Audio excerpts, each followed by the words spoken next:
Alrighty, here we go. My name is Travis Neville. This is the Travis Neville Podcast. I got that cool banner, which I'm pretty stoked about. That was on my last show, but I didn't have the light on it, so I hope we can see that a little bit better now. Let's see, other improvements here. I'm moving the business along, trying to. The new book, and I've got a rough draft of the cover that I'll show you here. It's going to be called Ideal Man, Reviving Masculinity, and I put there's 18 different traits that I decided, drop my pen, after all the research I did for that show, or for that book, I figured out that there were some universal things that,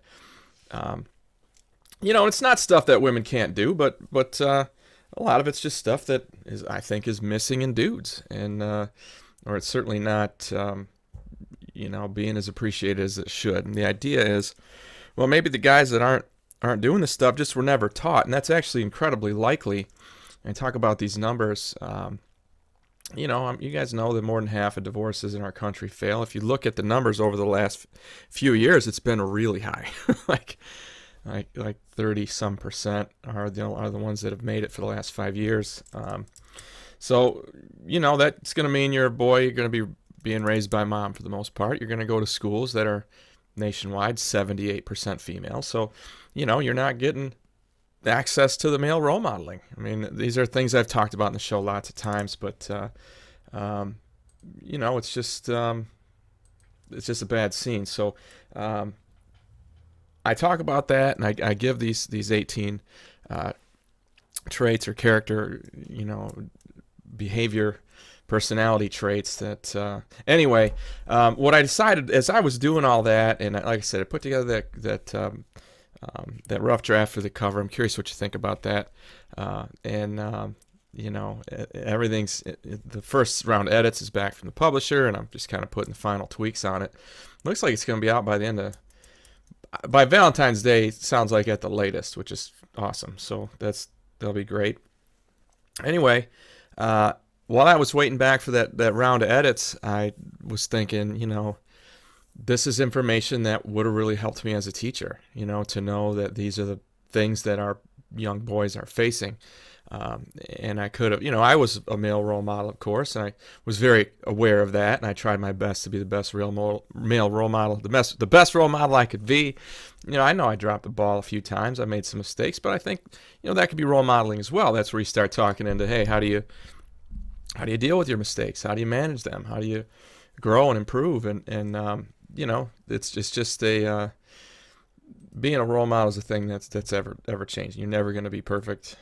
That's just how it goes. But anyway, I could have really used the information. So what I did was this. I put together a short PowerPoint presentation. It's only like 16 slides, and it talks just briefly about the research.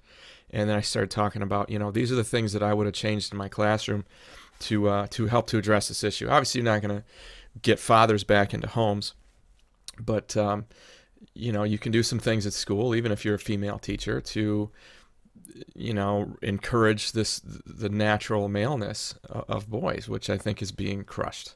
I don't think that, I know it. I mean, I've read 16 books on this stuff. I mean, there's I think it's 16. There's a lot of information out there, and it's worth looking into. Anyway, boiled that down, put together this presentation for principals, and then I spent, oh my God, like 4 straight days.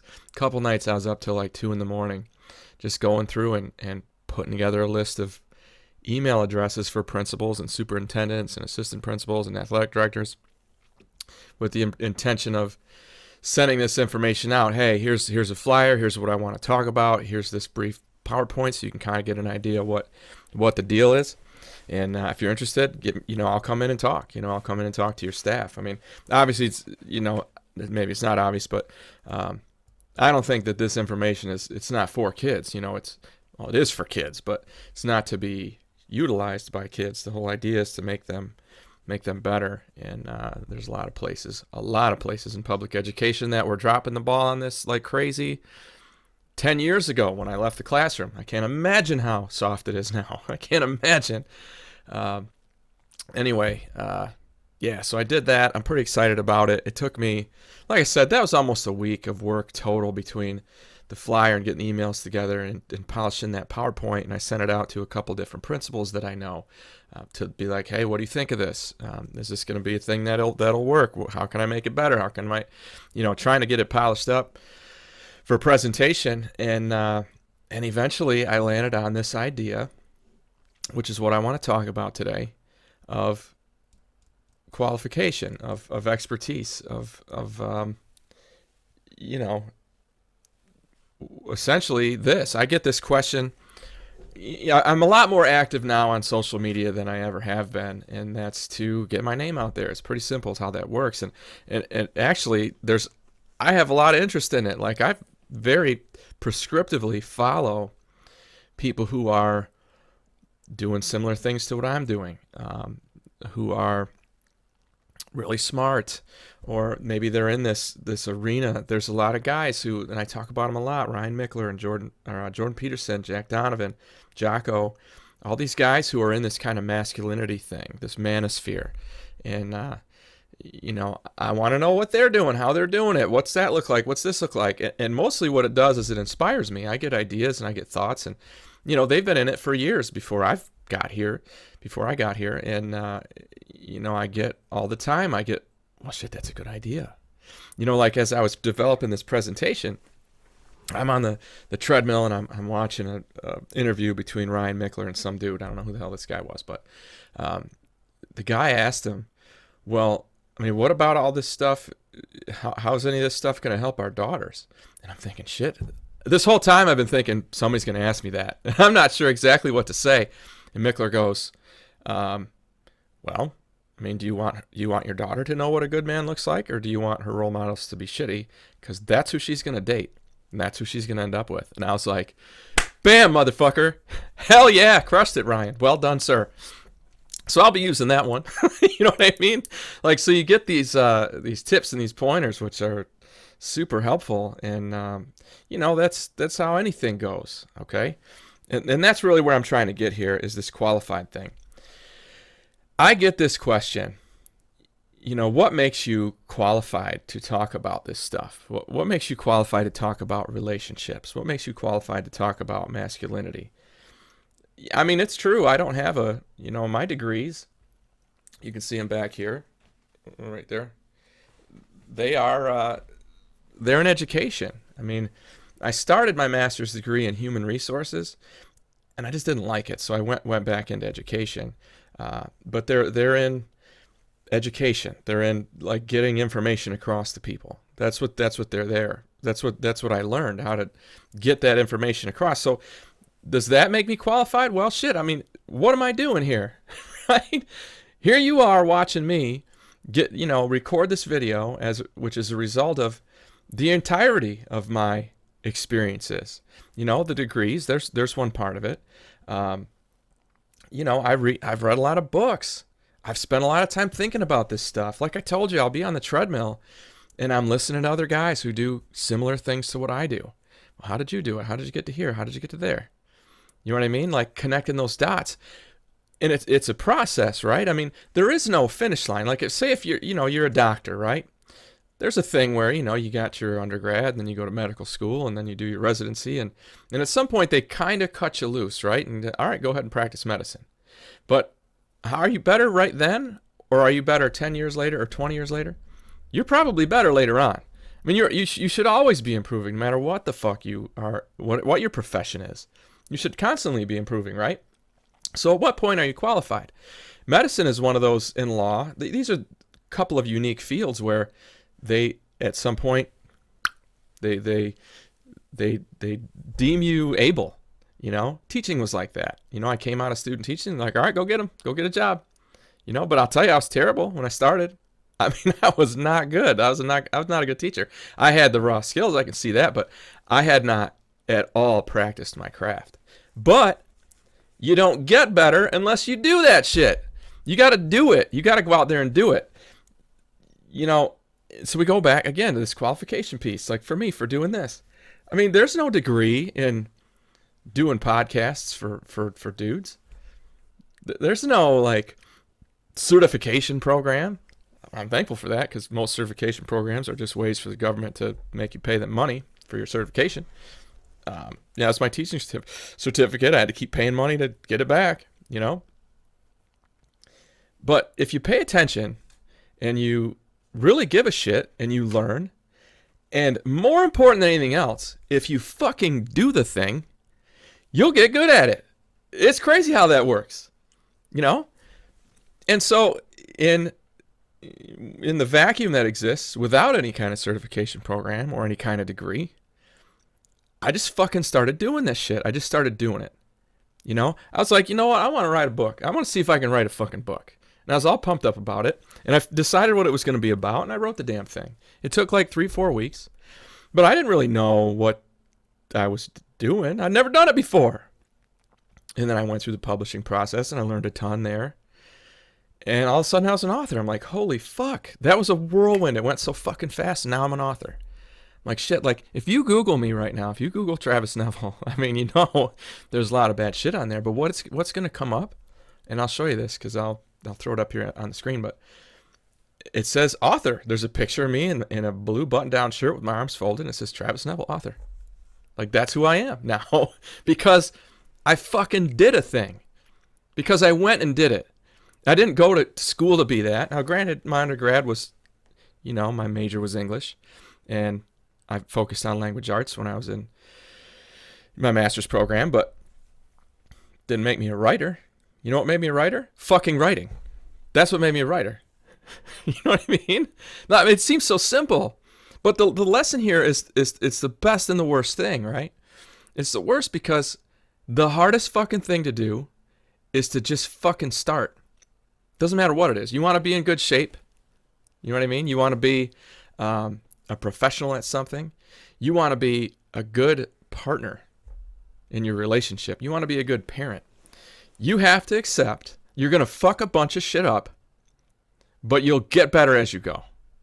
And I guarantee you won't get any better if you don't fucking start, if you don't try, right? I talk about this, I quoted in the new book about the, and I'm going to get it for you word for word here because I can pull it up. I think I have it on my, I better have the book in Word. Yeah, I do. I quoted this quote, this Robert Frost poem you guys have heard, The Road Less Traveled. And it's, I mean, everybody's heard, you know, again, Road Less Traveled. And everybody thinks that when people talk about that, you know, they're talking about the, that it's the fact that you took the more difficult route, right? I took the road less traveled, and that has made all the difference. That's what the guy says, right? So let me pull this up here. Word moves really slowly on my computer when I'm doing anything else, like recording a podcast. I'm not gonna get it word for word. It's gonna take too long. I have made all the, you know, I chose the road. I chose the road less traveled, and that has made all the difference, is what he says. And I would tell you it isn't the fact that he took the road less traveled. I would tell you it's the fact that he fucking took a road. You know, the longer you stand there trying to pick which fucking way you're gonna go, the less fucking up you're doing. And it's that fucking up that teaches you, you know, and makes you good at shit. You know, I can't put it any more simply than that. You know, I think that's also I talk about this all the time too. It's a big time difference between fathers and mothers. Okay? Yeah, he says here it is. 2 roads diverged in a wood, and I took the one less traveled by, and that has made all the difference. And everybody likes to talk about, like I said, it's that he took the less traveled road, which is a good thing. That's the more challenging road, and that's almost always better. Right? It's almost always better. But it's the fact that you picked. That's it. Anyway, I think it's a big difference between men and women, that this idea that, or fathers and mothers for sure, you know, moms want to protect their kids and keep them safe, right? And that's a good thing. Nothing wrong with that. Dads tend to err on the side of, well, let's let him fuck up a little bit and see how that goes, you know? Let's let him ride his bike, and he's going to fall off it, and shit's going to hurt. And then he's going to go, then it's going to heal, and he's going to get back on the bike and keep riding, and he'll be more likely to try new shit later because, well, that wasn't so bad, right? It's being afraid of a thing that makes it as scary as it is for people. You know, that's why the first chapter in this book is called Beat Fear, because you can't fucking do anything else without that. That's the first thing you need to be able to do, and it's just like anything else. It's a habit that you got to practice. And that's what has put me here.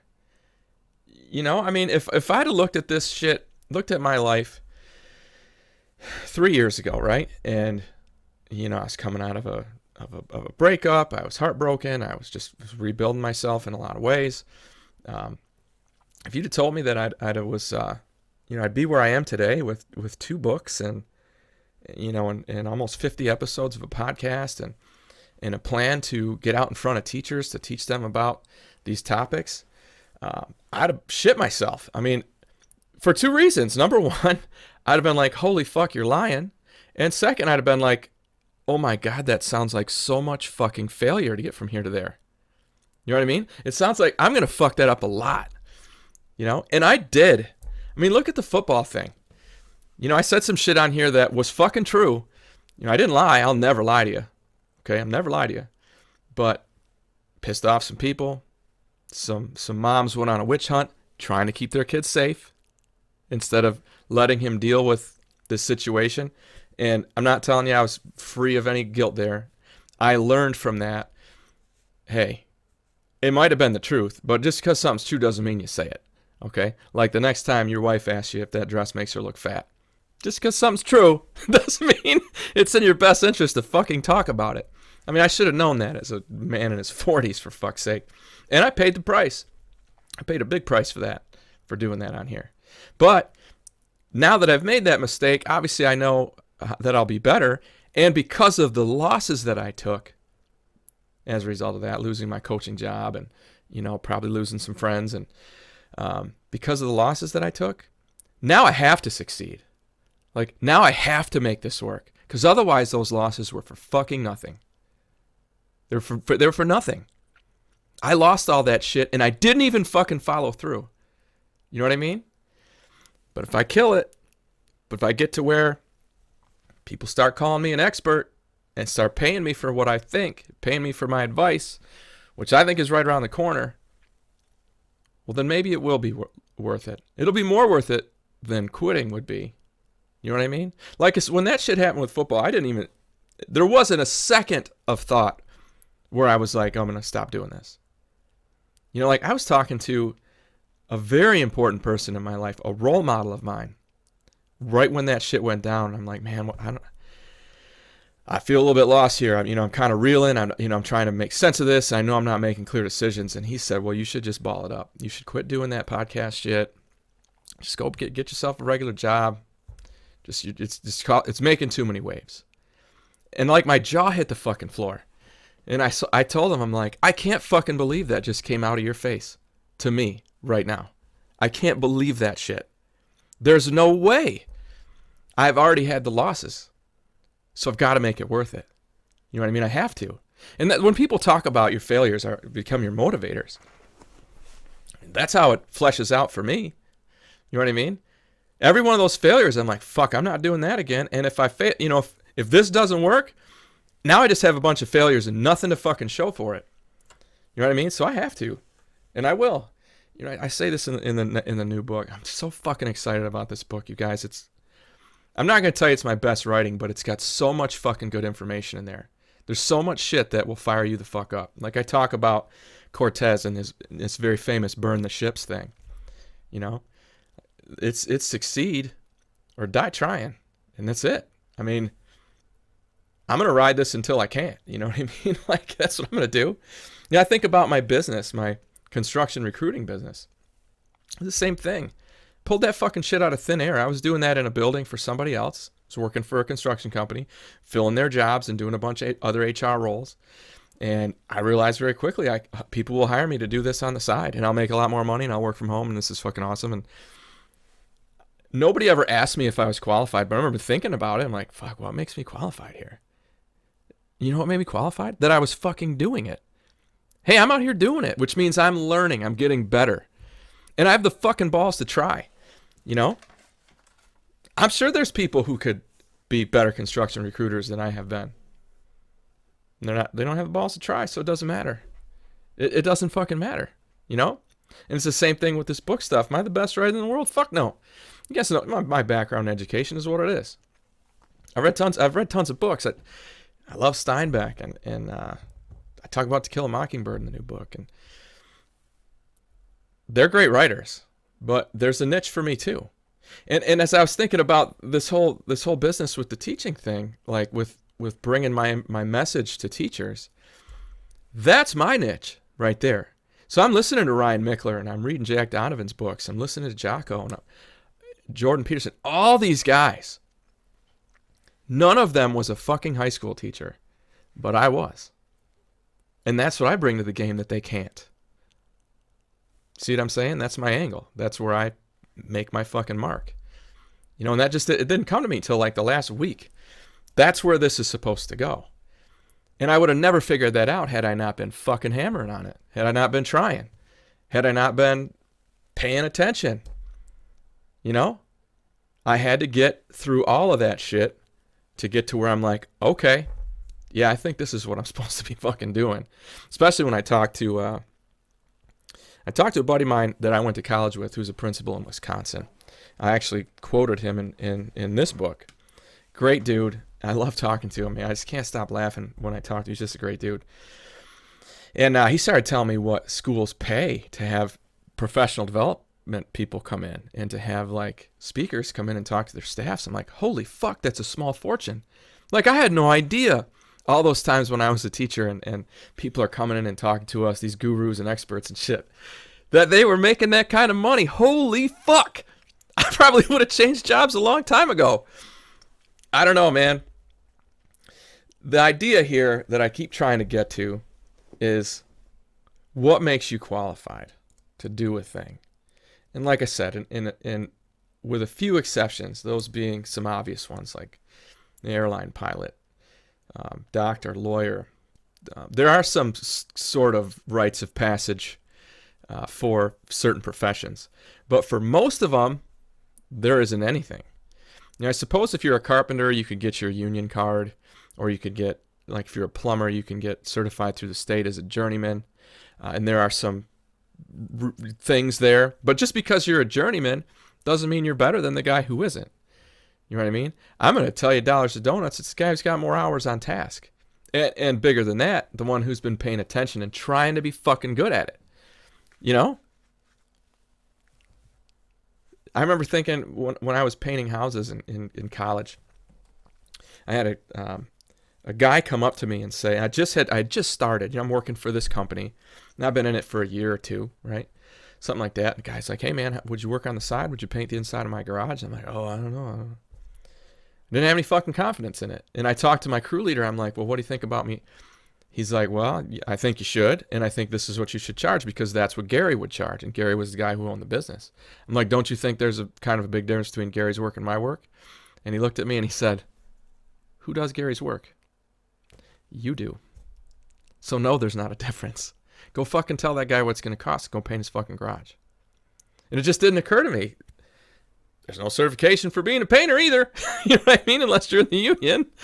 But I go out and I don't gouge people on purpose, but I know what my work is worth, and I make a lot of money doing that shit. And I just had to start it. I just had to go do it. That's it. That's all I'm trying to tell you. If you sit around and you wait until the day that you're ready, you'll never fucking do it. And in between now and then, because you'll never feel ready, first of all, between now and then, you're losing all those opportunities to fail. You know, it's the end of the year here, right? So it's end of December. And how many of you guys are going to go out and want to lose some weight? You know, it's a new year, new me, right? Everybody does that shit every year. You know how I know that? Because I've been in the gym since I left fucking high school. And every year, the beginning of January, it's full of fuckheads that don't know what the fuck they're doing. And they're bumbling around. You can tell they don't know where they are. And they give up. Because they're never there in February. And all that equipment that they bought themselves for Christmas, the fucking treadmill, the elliptical machine, the bench, becomes a very expensive place to hang your fucking laundry. And then I can go in March and April, get on Craigslist or Facebook Marketplace and buy that brand new shit that's never been used for half price, which is kind of nice. And I'm not trying to be a dick here. But what I'm trying to do is empower some people. You know? You just have to do it. But doing it assumes that you know you've got to accept this. you're going to fucking fail before you succeed. It's just how it is. You know what I mean? I wasn't great at, like, I stay in pretty good shape. I'm not some kind of bodybuilder or anything, but I stay fit. And it's because I fucking go in there and I do it every day. Sometimes I take a day off if I'm pretty injured or if I've been physically working or something like that, but I'm in there every day. That's why I look the way I do. That's why I do a decent job. And that's all you have to do. Just fucking go out there and do the shit. Michler was also talking about how one of the most difficult interviews he ever had was with Jocko. He said, and Michler's like, well, what's your advice for people who, are struggling to get started with maybe working out in the gym or with starting a business or with whatever it is? And he's like, Jocko goes, just do it. Just fucking do it. And Michler's like, would you expand on that for me? And Jocko's like, no, because that's all it is. You just have to fucking go. That's it. And I understand that, and you guys who are listening to this shit probably understand that. But the people who don't understand it are the ones who need to, and so it needs to be explained, right? like that's the point, right? So what makes me fucking qualified to do this? Well, yeah, I've got, if I walk into a school, let's say this thing takes off, which my gut says it's going to go pretty well. I walk into a school and somebody says, what makes you qualified to stand in front of this staff of teachers and tell us about how boys are getting repressed and marginalized by the school system as it stands? What makes you qualified to talk about what's going to happen to these boys after they leave us and go off into the real world? What makes you the guy who we should pay this money to talk about it? And I can rattle off all the fucking shit. Master's degree in education. 11 years in the classroom. Been paying fucking attention the whole time. Got a bunch of coaching awards. You can see those right here. I know how to deal with kids, and I know what you are doing. I know what your job is because I did that job for a long time. That makes me qualified. Number two, that makes me qualified to talk to you, teachers. What makes me qualified to talk about this topic, the boys and the men, and feminism and all the shit that goes with it? I'm here. I'm the one who's willing to fucking do it. Know that means that I was willing to do it long before today. And what that meant was I read a lot of fucking books, and I listened to a lot of podcasts, and I thought about it a lot, and I wrote shit. I wrote a book about it. I run a podcast that talks about that shit. I'm all over social media talking to other people about it, learning, sharing my information, offering my help, getting better at shit when people offer me help. That's what makes me qualified. It's that I'm engaged in the activity. There is no start line, finish line for this kind of shit. But I'm doing it. I'm the one who's doing it. I'm engaged in the activity and I'm grinding every day on it. And even when I'm not working, I'm fucking thinking about it. And that's some of the most important work you can do. Right there, thinking about it. That's it. I don't like to spend a whole fucking episode talking about myself, and I hope that's not how this came out. What I'm trying to do is get across to you this idea that Jocko's fucking right. You just have to fucking do it. I don't give a shit what it is that you want to do. If you want to start a business, you are going to fuck it up. Know that going ahead. But also know that all those failures are for jack shit if you don't grind through them and get good and start making money. Losing weight, same thing. Being a great father, same shit. You're going to fuck it up before you're good at it, and you're still going to fuck it up even when you are good at it. It's exactly the same as a husband. It's exactly the same as a friend. You want to be a good driver, you're going to fuck it up before you're good at it. Like, I've only been riding a motorcycle for 3 years, and I know I'm not great. Thankfully, I haven't fallen yet. Knocking on some fucking wood. But that's it. That's all I'm trying to tell you. No matter what you want to do, no matter what you want to be good at, you'll be bad at it first. Just know that. Know that going in. All right, my name is Travis Neville. This is the Travis Neville Podcast. I wrote this book called The Jossman Method, and I just finished writing this book. Let's see if I can get this graphic up here over my podcast logo. It's called Ideal Man Reviving Masculinity. I'm super fucking pumped for it to come out. Obviously, I'll be telling you guys all about that as time goes by here, as we get closer to the release date. But I hope that today something I said helped you get your shit together. Have a great week.